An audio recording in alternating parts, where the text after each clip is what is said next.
The covenant. At the time of the covenant, the thought that God would come into a personal relationship with humankind was a new idea. God offered friendship and asked for trust in return. And that trust was to be expressed by living in His way. The transmission starts off with some observations by Tom about the balance between the peoples of the Middle East. John, now one thing I've never quite understood, when you say, for example, that Moses is a mixture of Altia and Ashan, does this mean that the soul originally evolved on Altia? The original evolution of the soul. Tom, it was in Ashan, then with the mixture of Altia, then Moses became a being upon earth. There are special kinds of beings upon earth that have the purification of two civilizations. John, yes, but the origin of Moses. Tom, the origin was from Ashan. John, and we are talking about the soul. Tom, yes. Now we will explain to you about the Bedouin. The Bedouin are of great importance, for the Jewish nation also comes from them. The mate of Moses was a Bedouin. But also the descendants of Rachel and of Leah came from a land that had the Bedouin living in it. Remember this, those Bedouin that have been instilled into the nation of Israel are also those that have the understanding of the natural laws that come from the Creator of the universe. They are also more highly evolved in their awareness of their Creator. They are not the same as the Arab, they have a different thinking. They are between the Israeli and the Arab in that respect. The text continues with the exploration of identities.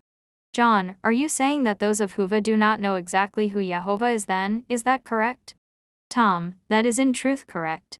Andrew, it is a very delicate point, but are you speaking of Huva now, or the Israelis? Tom, Huva. John, now I have a delicate question, is it all right to ask? Tom, yes. John, I'm assuming then that Yehovah is in fact part of the nine, but the Huvids do not know that. Tom, he is a composite of all of us. John, I thought that you meant that Jesus has a piece of. Tom, yes, but he is of all of us. Andrew, so in fact when the ancient Hebrew biblical belief states that Yehovah is indeed God, they are correct then? Tom, yes. Andrew, so it is possible that a person, a being, a God, whatever the word is, someone like Yehovah, is indeed a personalization of all of you? Tom, yes. Andrew, that is a different concept from a composite. Tom, yes. Andrew, what you have been telling us seems to indicate that Yehovah is the head of a civilization, Huva? It seems as if we are bringing the Jewish God down to a lower level. How can we deal with this most sensitive issue? Tom, Council has said that it is a perplexing problem for those of the nation of Israel, but if it could be explained in the intellect, not in the emotions, who the Hebrews are, why they have that sense of duty within, and why they have failed, and that the civilizations are attempting to help them, then the Hebrews will come to understand. Andrew, yes. I have a suggestion to make. Somewhere I've read in a Talmud text that in ancient times the rabbis did know that there was a God above Yehovah, and that Yehovah was indeed something of what we now understand him to be. Tom, yes. Andrew. I would like to ask about the Ark of the Covenant. Is it well preserved and in perfect condition? Have you seen to that over the thousands of years? Tom, it has not been placed in vain. There are those on earth who believe that it never existed. John, I'm interested in knowing more about the God of the Arabs, Allah. You've never really explained who he is? Tom, there is but one that heads the universe. It is a composite, yes. But when you speak of the God of the Arabs, do you have the understanding that our Abraham was the father of two nations? John, yes. Tom, then you also understand that Allah is what those of Israel call Yehovah. The nation of Israel has forgotten its heritage, its choosing and its covenant. Abraham was told to go and spread his seed through all the planet Earth. Abraham attempted to spread his seed into the universe, not into planet Earth. Abraham in his beginning was not willing to give up control completely. Abraham was told to populate and to go forth, and the covenant was not truly kept. If this nation had gone forth and populated as it was, then the planet Earth would not be in such a serious state as it is at this time. Holding on to tradition has been made by man, not from us or from the civilizations. It has been a way in which man has controlled other men. The people of the nations of Ishmael are brothers with the nation of Israel. It is important that brothers not fight brothers, but in your world it seems to be your system. It is important for this message to be given to the nation of Israel, for they need to understand that the powers of their mind can create that which they fear. Your mind brings to you not what you want, it brings to you what you are. The nation of Israel must look closely at what they are. They want peace, but may we ask why they do not have peace? For what are their fears? It is what is in the hearts of the men and women of the nation of Israel that is most important. And when the nation of Israel begins to fear less, then also it will begin to change, and then perhaps the nations of its father, the patriarch Abraham, may also begin to change. For each feeds the other. Yes. It is very difficult to get humankind to obey. When you view this planet Earth, and all the groups that exist, for many civilizations it is difficult to see, in truth, which are willing to obey. The Huvids are the least willing. Irene, and who are the most willing? Tom, the Xennials.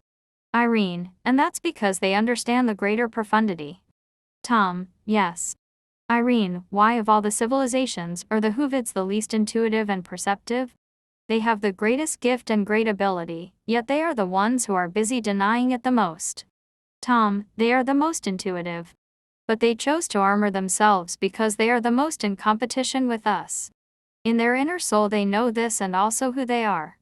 However, they became confused upon planet Earth, and those of the opposition are able to manipulate them. Irene, so when you came and gave part of yourselves to establish humankind, the Huvids were originally the captains of the captains. Tom, correct.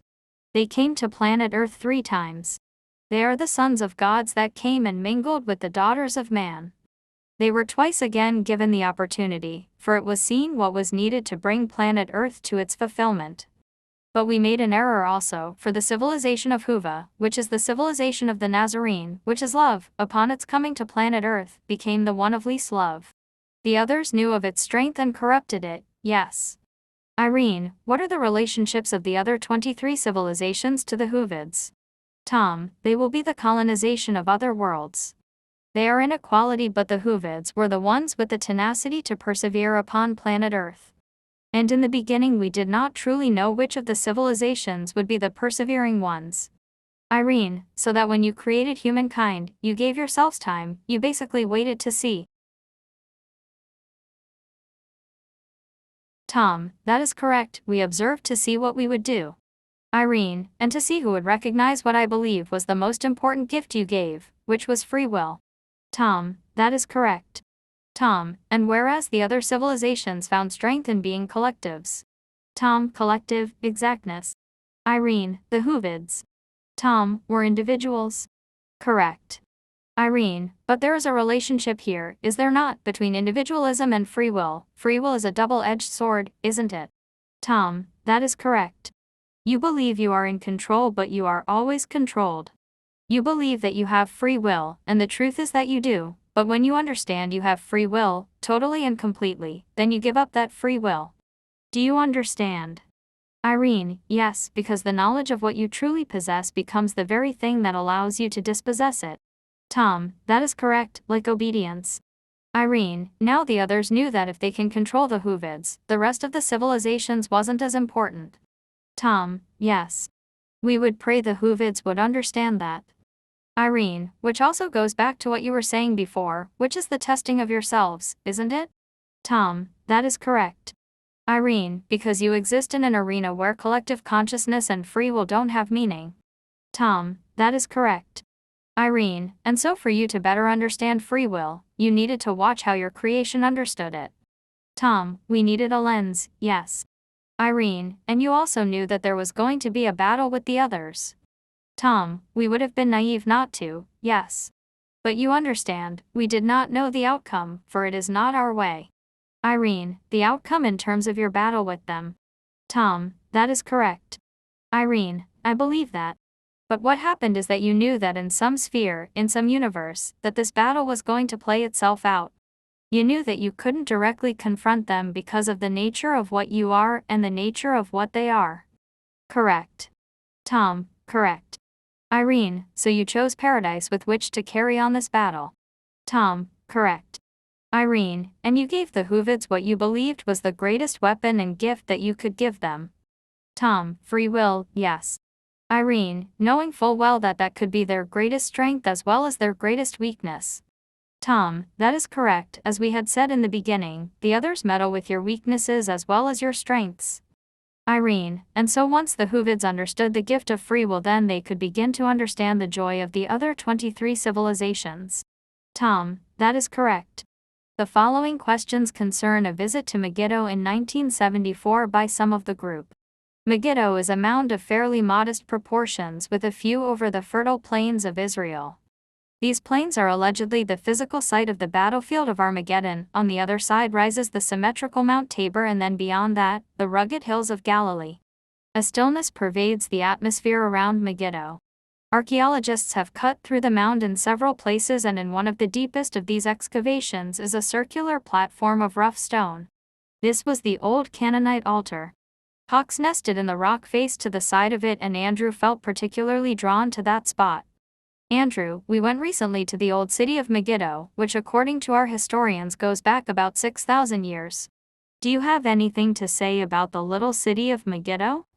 Tom, it is a settlement of a longer duration. It was founded in 9228 BC by a small group which had migrated from a different area at the time of the destruction.